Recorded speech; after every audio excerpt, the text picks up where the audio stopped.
Hello বন্ধুগণ, তোমরা সকলে কেমন আছো? আশা করছি বেশ ভালোই আছো। জয়িতা ব্লগ চ্যানেলে তোমাদের সকলকে ওয়েলকাম। তো সকালবেলা ঘুম থেকে উঠেছি 7:30 নাগাদ। তো তারপরে ব্রাশ টাশ করে চাটা খেয়ে অনেকক্ষণ ফোন ঘাটার পর ভাবলাম না, এবার কাজগুলো করে নেওয়া যাক।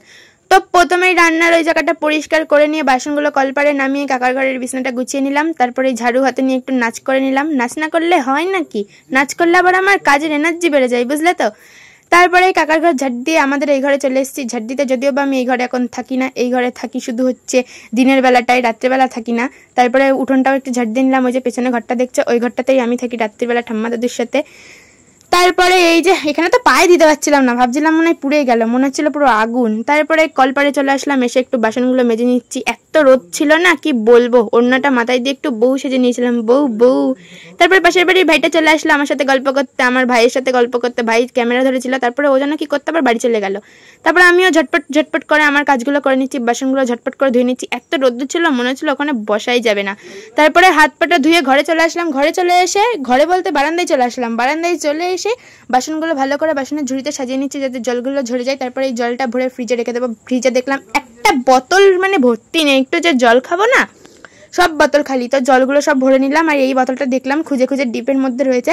তারপরে জল খেয়ে কোল্ড ড্রিঙ্কস খেয়ে নিলাম। তারপরে ভাবলাম না, চালটা ভিজিয়ে নিই, 11টা প্রায় বেজে গেছে। চালটা নিয়ে রেখেছি। তো তারপরে শোকেসের কাজটা অনেকটাই অপরিষ্কার ছিল, তো সেটাই পরিষ্কার করে নিলাম।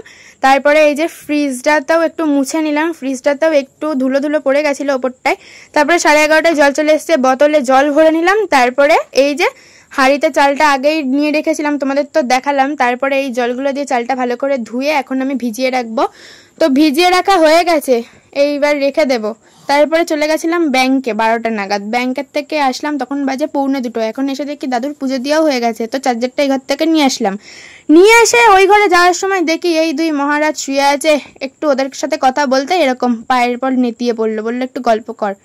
তারপরে এই ঘরে এসে খেয়ে নিলাম একটু আখের গুড়ের শরবত, যেহেতু রোদ্দুর থেকে আসলাম। আর এই যে এখানে হচ্ছিল ভাত, আর এখানে হচ্ছিল চিকেনের ঝোল। কি বলবো, এত পরিমাণে গরম পড়েছে না, মনে হচ্ছে এত রিচ খাবার খাওয়াই যাবে না। তো আজকের মাংসটা না একটু হালকা পাতলা মশলা দিয়ে রান্না হয়েছিল। আর এখানে আমি একটু ভালো করে পেট ভরে মন ভরে হাওয়া খেয়ে নিলাম। তো খাওয়া খেয়ে এসেই দেখি এই মহারাজ এখানে উল্টে পড়ে আছে। এই মহারাজের না কোনো জায়গা নেই শোয়ার, যেখানে সেখানে উল্টে পড়ে থাকে। এই যে আমতলায় পড়েছিল। তারপরে দেখো আমাদের বাড়ির গাছে কতগুলো আম হয়েছে, হেব্বি সুন্দর লাগছে না। তো এবার স্নান করে নেওয়ার পালা। মায়ের কাছে ঝাড়টার খেয়ে এখন বাজে 2:45। তো এখন চলে আসলাম স্নান করব বলে। তো নাইটিটা বাথরুমের দরজায় রেখে নিলাম। এই যে স্নান করে একটু ঢং মেরে নিচ্ছি। ঢং না মারলে হয় নাকি, আমি ঢং করতে ভীষণ ভালোবাসি।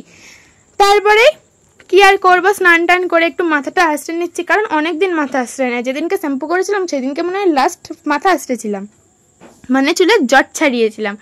তো এখন আর চুলের জটগুলো ছাড়ালাম না। অলরেডি 3টে বেজে গেছে, মা ডেকেই যাচ্ছে খাওয়ার জন্য, আয়। কিন্তু আমি যাচ্ছি না, আমি এদিকে মাথা আঁচড়েই যাচ্ছি। তো আর কিছু করার নেই, তাড়াতাড়ি খোপাটা করে নিলাম। এবার খাওয়ার পালা, অনেক বেলা হয়ে গেছে, 3টে বেজে গেছে অলরেডি। তো ভাবলাম একটু শশা কেটে নিই। ফ্রিজে যেহেতু শশা রয়েছে, তো শশাও খুঁজে পাচ্ছিলাম না। চিল্লাচ্ছিলাম মায়ের কাছে যে শশা কোথায়। তারপরে মা বলা মাত্রই, চিল্লানো মাত্রই আমি পেয়ে গেলাম খুঁজে। তো তারপরে এই যে দুপুরের লাঞ্চ রেডি। ভাত নিয়েছি, শশা নিয়েছি, পেঁয়াজ নিয়েছি, আর চিকেন হলে আর অন্য কিছু লাগে না। চিকেন আমার বরাবরের ফেভারিট, যেরকমই রান্না হোক না কেন চিকেন আমার ফেভারিট। উফ, দারুণ লাগে খেতে। আর রান্নাটাও না আজকে হালকা পাতলার মধ্যে দিয়ে বেশ ভালোই হয়েছিল। তেল ঝাল কম দিয়ে গরমের মধ্যে হালকাভাবে হয়েছিল রান্নাটা, বেশ ভালোই লাগলো খেতে। খেতেও যে আমি এত কি বকবক করছিলাম কি জানি বাবা, নিজেরই মনে পড়ছে না। এখন এডিট করতে বসে ভাবছি সকালবেলা বাসন মাজতে ভাইয়ের সাথে এত কি গল্প করছিলাম, দুপুরে খেতে কি এত বকবক করছিলাম, মানে কিছুই মনে করতে পারছি না। আর আমি যে এত বকবক করি, আমি আজকে নিজে এডিট করতে বসে ভাবছি আমি তো এত কথাই বলি না, কি করে আমি আজকে এত কথা বললাম? পাগল টাগল হয়ে গেছিলাম নাকি? কার সাথে যে কি বকবক করছিলাম কিছুই মনে নেই। তো আমি এখন ঝটপট করে খেয়ে নিচ্ছি, কারণ এখন বেজে গেছে অলরেডি 3:10। খেয়ে দিয়ে একটু রেস্ট নেওয়ার টাইম নেই, কারণ খেয়ে দিয়ে আমাকে রেডি হতে হবে, ভিডিও করব, শর্ট ভিডিও করব। তো আমি তো প্রত্যেক দিন শর্ট ভিডিও আপলোড করি, তোমরা যারা আমার ভিউয়ার্স আছো তারা নিশ্চয়ই দেখো। তো এখন খেয়ে নিচ্ছি আমি চিকেনের লেগ পিস। তো তারপর দেখো এই ফুলের মালাটা না ব্যাংকের থেকে আসার সময় নিয়ে এসেছিলাম। তো এখন চলে এসেছি বাড়ির সামনে শর্টস ভিডিও করব বলে। তো ভিডিও করার পর না প্রত্যেক দিনকার অবস্থাটা থাকে আমার এইরকম, ঠিক। তোমরা হয়তো ভাবছো আমি এখন চোখে মুখে জল দিয়ে আসলাম ভিডিও করে, কিন্তু না বন্ধুগণ, এটা হচ্ছে ঘাম, পাসিনা। তারপরে শর্ট ভিডিও করে ওই 5টা নাগাদ একটু ঘুমিয়েছিলাম, এখন বাজে 6:30। ঘুম থেকে উঠেই মাকে বললাম খিদে পেয়েছে, কী খাবো? আম কেটেছিল। তারপরে হচ্ছে মিও আমার থেকে পেস্ট্রি আনা ছিল, তো সেটাও খেয়েছিলাম। সেগুলোর ভিডিও নিতে ভুলে গেছিলাম কারণ এত ঘুমের ঘোর ছিল। তারপরে না, ঘুমের ঘোরটা কাটিয়ে এখন পাস্তাটা খাওয়া যাক। পাস্তাটা এত সুন্দর রান্না হয়েছিল কি বলবো।